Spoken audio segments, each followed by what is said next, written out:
கோமகனூர்ல வந்திருக்கோம். நாங்க மேகமலை பஞ்சாயத்து 100 வருஷமா இருந்த மக்களை ஃபாரஸ்ட்காரங்க வெளியேற சொல்றாங்க. நாங்க வெளியேற மாட்டோம். எங்க பிள்ளை பெரம்பேத்தியா இருந்தாலும் நாங்க அங்கதான் இருப்போம். நாங்க வெளியேற மாட்டோம். ஃபாரஸ்ட்காரங்க கட்டாயம் எங்களை வெளியேற்ற முடியாது. நாங்க வெளியேற மாட்டோம். எங்களுக்கு வாழ்வாதாரமே அதான். நாங்க குடியுரிமையை நிலத்தையும் விட்டுட்டு நாங்க எங்க போய் என்ன செய்வோம்? என்னட்டு நாங்க பொழப்போம். எங்க பிள்ளை வீட்டு என்ன செய்யும்? எங்களுக்கு ஒரு ஆள் 3 ஏக்கர் 4 ஏக்கர் வச்சிருக்காங்க. 4 ஏக்கர் எங்களுக்கு ஃபாரஸ்ட் வாங்கி கொடுப்போம். எங்களுக்கு வாங்கி கொடுத்துருமாயா? எங்களுக்கு யாரு என்ன செய்வோம்? நாங்க இந்த ஊரை விட்டு போக மாட்டோம்யா. இந்திய அரசாங்கமே குடியிருப்பு கொடுத்துட்டு திரும்ப அந்த வீட்டை விட்டு வெளியேறினா எங்க போவாங்க அவங்க? இருக்கிற இடத்துல பாதுகாப்பு மனப்பார்ப்பா பண்ணிக்கிட்டீங்க. ஆனா இருக்கிறத வெளியேற்றாங்க. 3 தலைமுறையா எங்க அப்பேர் செய்யாம பாட்டை 3 தலைமுறையா இந்த கிராமத்துல தான் வாழ்ந்துட்டு இருக்கோம். இன்னைக்கு டக்குண்டு ஃபாரஸ்ட் போறதுக்கு நாங்க எங்க போவோம்? எங்களோட வாழ்வாதாரம் என்ன இருக்குது? இதை காட்டுறதுக்கு அமைச்சிட்டு வர்றாங்களா? இது யாரு இது காமித்தாங்க? இது சரியா சொல்லணும்டா. எந்த சமயம் வந்தாலும் எங்களை அடுத்த சமயம் சரியா வாழ்றதுல உரிமையை கொடுக்கணும். அது எங்களை போக முடியாது. இதுக்காக வேண்டி என்ன உண்டா நடந்தாலும் பார்க்க தயார். எங்களுக்கு சாவும் தயாரா. ஆமா, இது விட்டு முடியும். வேற வழியே எங்க? வேற எங்க வழி? என்ன வழி சொல்லுங்க. பாரச அதிகாரத்துக்கு ஒரு அளவே இல்லாம ஆயிடுச்சு. 1951 பட்டா கொடுத்துருக்காங்க. இது போச்சுன்னா எங்க நாங்க போறது? அது காலம் போறதால நாங்க இந்த இடத்துக்கு போக மாட்டோம். அவ்வளவுதான். இது செய்யணும். இதனால என்ன நடந்தாலும் சரி நாங்க போராட்டம் பண்ணுவோம். நீங்க எந்த ஊரியா? காமங்கண்ணா. ஆமா, சும்மா கொஞ்சம் காட்டு வச்சிருக்கோம். அந்த காட்டை இருக்க ஆதாரமா போச்சுன்னா எங்க போறது? மாசு ரொம்ப கழுவி பண்ணுங்க. ஏன் அப்படி பண்ணிக்கிட்டு இருக்கீங்க? ஓடிக்கிட்டு இருக்கீங்க. இன்னைக்கு ஒரு 100 இன்னைக்கு 1000 பேர் திறந்து இருக்கோம். தேனி காணாம காட்டு போவோம். அதுக்கு மேல விட்டா என்ன சாலை என்ன சொல்ல கையில மறிப்போம். எங்களோட இது கோரிக்கைக்கா எங்களோட போக முடியாது. என்ன செய்யுது? எங்களுக்கு எங்க பிள்ளைகள் எங்க என்ன பண்ணுவோம்? நாங்க வாழ்வாதாரத்தை பாரசு காமிக்கிட்டோம். நாங்க போறோம், தயாரா இருக்கோம். எங்க சியம் பாட்டை காலத்துல இங்க இருக்கு. ஆனா சிங்கம் கிட்ட பட்டா வாங்கிட்டு உட்காந்துருக்கோம். மனுஷன் கிட்ட பட்டாங்களா? சிங்கம் ஆடம் எல்லாம் நிறைய நாம உட்காந்துருக்கோம்.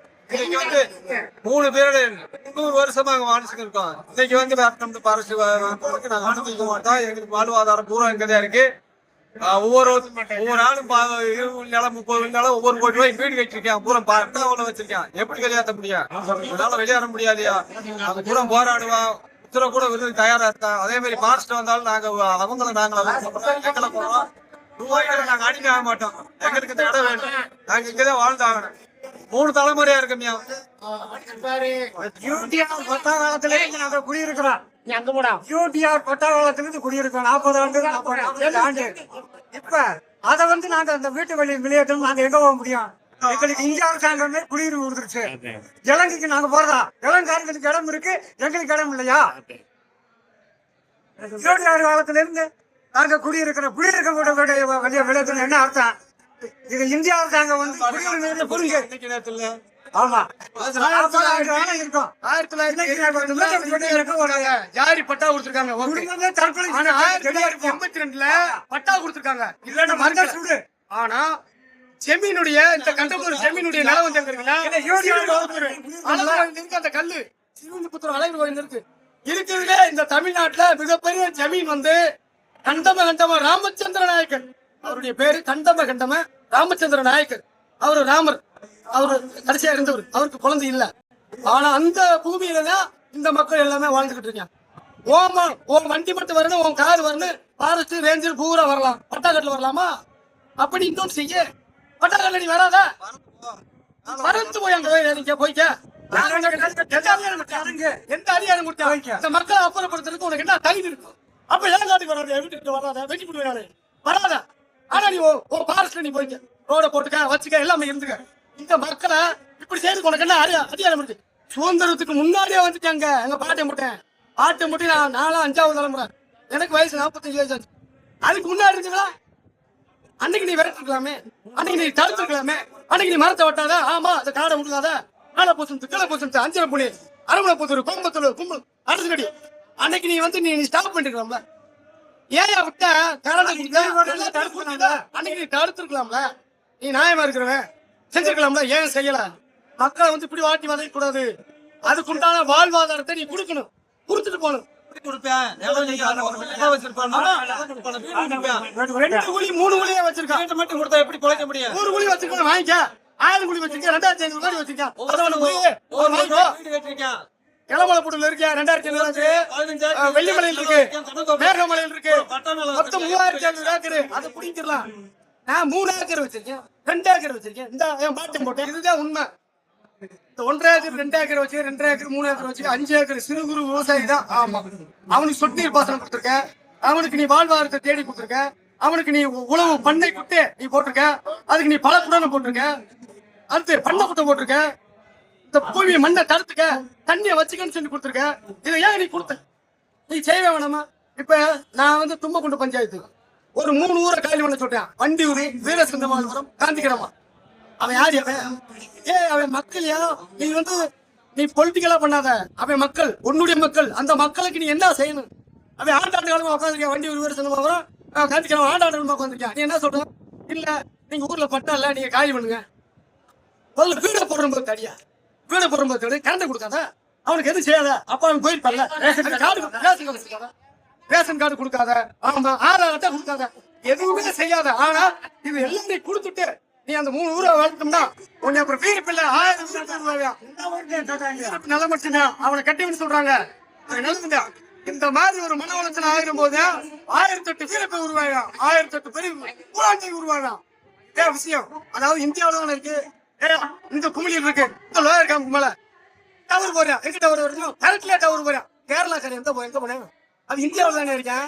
அவனுக்கு மட்டும் டவர் கொடுக்குறீங்க. அவனுக்கு வாழ்வாதாரம். ஒரு வீடு இருக்கு, அதுக்கு ரோடு கொடுக்குற, அதுக்கு நெட் சர்வீஸ் கொடுக்குற, அதுக்கு செல்போன் டவர் கொடுக்குற, அதுக்கு ஜல்ஜீவன் மிஷன், இந்த குடிதண்ணி பிரதம மந்திரி கொடுத்தாரு, அந்த குடிதண்ணி கொடுக்குற, எல்லாமே அவனுக்கு கொடுக்கணும்.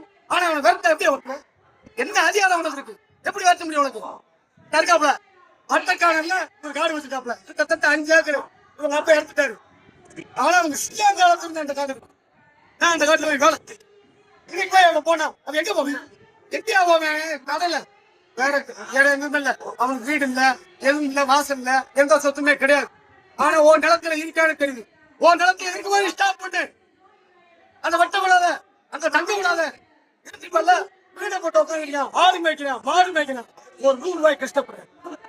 அவனை போய் நீ போச்சன எப்படி போகும்? எப்படியா போங்க? என்ன நியாயம் இது? உங்களுக்கு ஒரு நியாயம், அதுக்கு ஒரு நியாயம் இல்ல.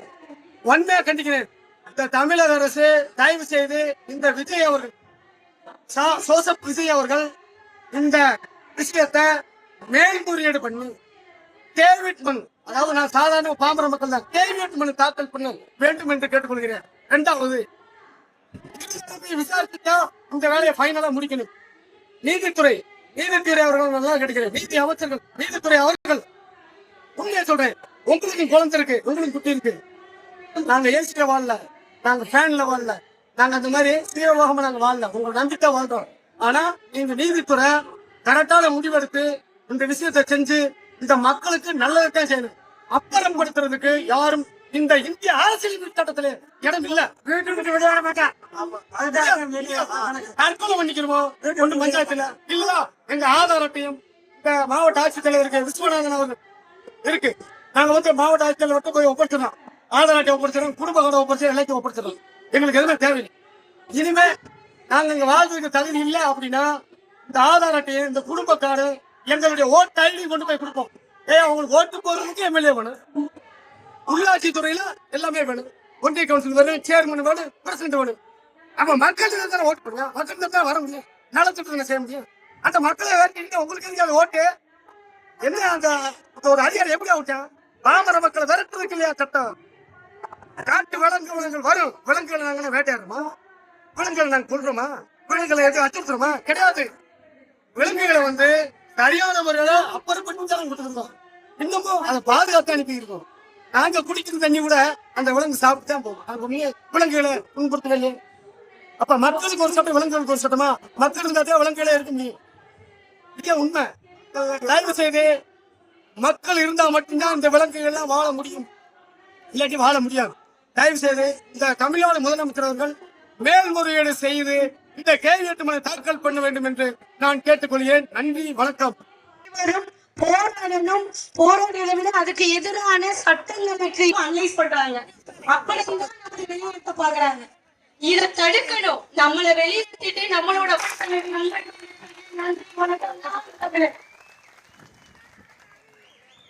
அடுத்தபடியாக தேனி பொதுச் சகோதரர் முத்துராமலிங்கம் அவர்கள் எழுச்சியோடு ஆர்ப்பாட்டத்திலே அமர்ந்து